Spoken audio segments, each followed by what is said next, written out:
श्री स्वामी समर्थ. मेष राशी 15 ते 30 एप्रिल पंधरवड्याचे राशी भविष्य. नमस्कार मित्रांनो, अमृतवाणी या चॅनलवर तुमचे मनापासून स्वागत आहे. नवीन संधींचे दरवाजे तुमच्यासाठी उघडणार का? प्रयत्नांना यश मिळेल का? की काही अडथळे तुमचा मार्ग रोखतील? एप्रिलच्या या दुसऱ्या पंधरवड्यात मेष राशीच्या व्यक्तींसाठी काही महत्त्वाच्या घडामोडी घडण्याची शक्यता आहे. हा काळ तुम्हाला धाडस, संयम आणि योग्य निर्णय घेण्याची शिकवण देणारा ठरेल. चला तर मग सविस्तर जाणून घेऊया हा पंधरवडा तुमच्यासाठी कसा राहणार आहे. व्हिडिओमध्ये पुढे जाण्याआधी कमेंटमध्ये श्री स्वामी समर्थ लिहा. स्वामी तुमच्या सर्व इच्छा पूर्ण करतील. या पंधरवड्यात तुमच्यातील आत्मविश्वास वाढलेला दिसेल. काही दिवसांपासून मनात असलेले विचार आता कृतीत उतरवण्याची वेळ आली आहे. तुम्ही घेतलेले निर्णय योग्य दिशेने जातील, पण थोडा संयम आवश्यक आहे. सुरुवातीचे काही दिवस थोडे तणावपूर्ण वाटू शकतात, मात्र नंतर परिस्थिती हळूहळू तुमच्या बाजूने फिरू लागेल. या काळात तुम्हाला स्वतःवर विश्वास ठेवणे अत्यंत महत्त्वाचे ठरेल. काही लोक तुमच्या निर्णयांवर प्रश्नचिन्ह उपस्थित करतील, पण तुम्ही डगमगू नका. तुमच्यातील जिद्द आणि चिकाटी तुम्हाला पुढे नेईल. काही जुन्या गोष्टी पुन्हा समोर येऊ शकतात, त्यातून शिकून पुढे जाणे फायदेशीर ठरेल. करिअर आणि व्यवसाय. नोकरी करणाऱ्यांसाठी हा पंधरवडा चांगल्या संधी घेऊन येणार आहे. कामाच्या ठिकाणी तुमच्या कामाची दखल घेतली जाईल. वरिष्ठ तुमच्या कामावर समाधानी असतील, पण काही अतिरिक्त जबाबदाऱ्या देखील तुमच्यावर येऊ शकतात. या जबाबदाऱ्यांना तुम्ही योग्य प्रकारे पार पाडल्यास भविष्यात मोठा फायदा होईल. व्यावसायिकांसाठी हा काळ थोडा चढउताराचा असू शकतो.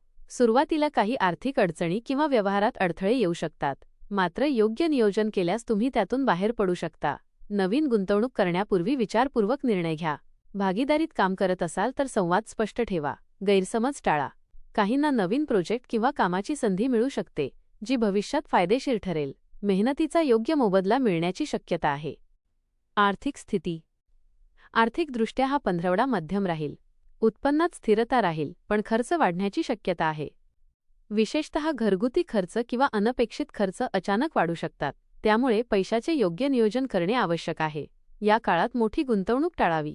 बचतीकडे लक्ष द्या. काहींना जुन्या गुंतवणुकीतून फायदा होऊ शकतो. कर्ज घेतले असल्यास ते फेडण्याचा प्रयत्न करा. आर्थिक बाबतीत थोडी सावधगिरी बाळगल्यास पुढील काळ अधिक सुरक्षित राहील. प्रेम आणि नातेसंबंध. प्रेम जीवनासाठी हा काळ मिश्रित परिणाम देणारा आहे. ज्यांचे प्रेमसंबंध आहेत त्यांच्यात थोडे मतभेद होऊ शकतात. छोट्या छोट्या गोष्टीवरून वाद होण्याची शक्यता आहे, त्यामुळे संयम राखा आणि संवाद सुधारण्यावर भर द्या. जोडीदारासोबत वेळ घालवण्याचा प्रयत्न करा. त्यांच्या भावना समजून घ्या. अहंकार बाजूला ठेवून नातेसंबंध मजबूत करण्याचा प्रयत्न केल्यास परिस्थिती सुधारेल. ज्यांचे लग्न झाले आहे त्यांच्यासाठी हा काळ ठीकठाक राहील. काहींना जोडीदाराकडून सहकार्य मिळेल, तर काहींना थोडे गैरसमज दूर करावे लागतील. अविवाहितांसाठी नवीन ओळखी निर्माण होण्याची शक्यता आहे. एखादी व्यक्ती तुमच्या आयुष्यात येऊ शकते, पण निर्णय घेण्यास घाई करू नका. कुटुंब आणि सामाजिक जीवन. कुटुंबात आनंदाचे वातावरण राहील, पण काही वेळा मतभेद होऊ शकतात. विशेषतः घरातील ज्येष्ठ व्यक्तींसोबत विचारांमध्ये फरक जाणवू शकतो. त्यांच्या अनुभवाचा आदर करा आणि शांतपणे संवाद साधा. काही शुभ कार्य किंवा कार्यक्रमात सहभागी होण्याची संधी मिळू शकते. नातेवाईकांशी संबंध अधिक दृढ होतील. मित्रांसोबत वेळ घालवण्याची संधी मिळेल, ज्यामुळे मन प्रसन्न राहील. आरोग्य. आरोग्याच्या दृष्टीने हा पंधरवडा ठीक राहील, पण थोडी काळजी घेणे आवश्यक आहे. कामाच्या ताणामुळे मानसिक थकवा जाणवू शकतो, त्यामुळे विश्रांती घेणे आणि स्वतःसाठी वेळ काढणे गरजेचे आहे. पचनसंस्थेशी संबंधित समस्या होऊ शकतात, त्यामुळे आहारावर लक्ष द्या. नियमित व्यायाम आणि योग केल्यास आरोग्य सुधारेल. झोपेची कमतरता टाळा. शिक्षण. विद्यार्थ्यांसाठी हा काळ मेहनतीचा आहे. अभ्यासात लक्ष केंद्रित करणे आवश्यक आहे. सुरुवातीला थोडे विचलित वाटू शकते, पण सातत्य ठेवल्यास यश मिळेल. स्पर्धा परीक्षा देणाऱ्यांसाठी हा काळ महत्त्वाचा आहे. योग्य नियोजन आणि वेळेचे व्यवस्थापन केल्यास चांगले परिणाम मिळतील. शिक्षकांचे मार्गदर्शन घ्या. प्रवास आणि नवीन संधी. या पंधरवड्यात प्रवासाची शक्यता आहे. काही प्रवास कामानिमित्त तर काही वैयक्तिक कारणांसाठी होऊ शकतात. प्रवास करताना काळजी घ्या आणि आवश्यक तयारी करा.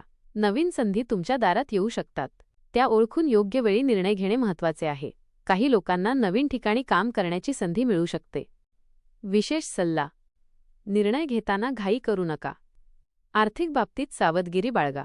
नातेसंबंधात संवाद वाढवा. आरोग्याकडे दुर्लक्ष करू नका. सकारात्मक विचार ठेवा. उपाय. रोज सकाळी सूर्याला अर्घ्य द्या. ओम नमः शिवाय मंत्र 108 वेळा जपा. मंगळवारी हनुमान मंदिरात जाऊन दर्शन घ्या. लाल रंगाचा वापर करा. मसूर डाळ किंवा गूळ दान करा. रागावर नियंत्रण ठेवा. घरात रोज दिवा किंवा धूप लावा. आरोग्य आणि झोपेची काळजी घ्या. शांत रहा, संयम ठेवा आणि नियमित उपाय करा. फायदा नक्की होईल. एकूण हा पंधरवडा मेष राशीसाठी शिकण्याचा आणि प्रगतीचा काळ आहे. काही अडचणी येतील, पण त्या तुम्हाला मजबूत बनवतील. योग्य नियोजन, संयम आणि मेहनतीच्या जोरावर तुम्ही यश मिळवू शकता.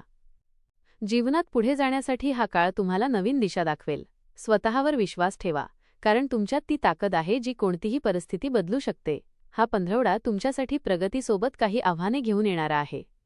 सुरुवातीला थोडा ताण, गोंधळ किंवा अडथळे जाणवू शकतात, पण तुमच्या धाडस आणि आत्मविश्वासामुळे तुम्ही परिस्थितीवर मात कराल. कामाच्या ठिकाणी संधी मिळतील, मात्र जबाबदाऱ्या देखील वाढतील. आर्थिक बाबतीत थोडी सावधगिरी आवश्यक आहे, तर नातेसंबंधांमध्ये संयम आणि समजूतदारपणा ठेवणे महत्त्वाचे ठरेल. आरोग्याची काळजी घेतली तर हा काळ चांगला जाईल. संयम, मेहनत व सकारात्मक विचार म्हणजे यश हे लक्षात ठेवा. या पंधरवड्यात शांत राहून योग्य निर्णय घेतल्यास पुढील काळासाठी मजबूत पाया तयार होईल. धन्यवाद.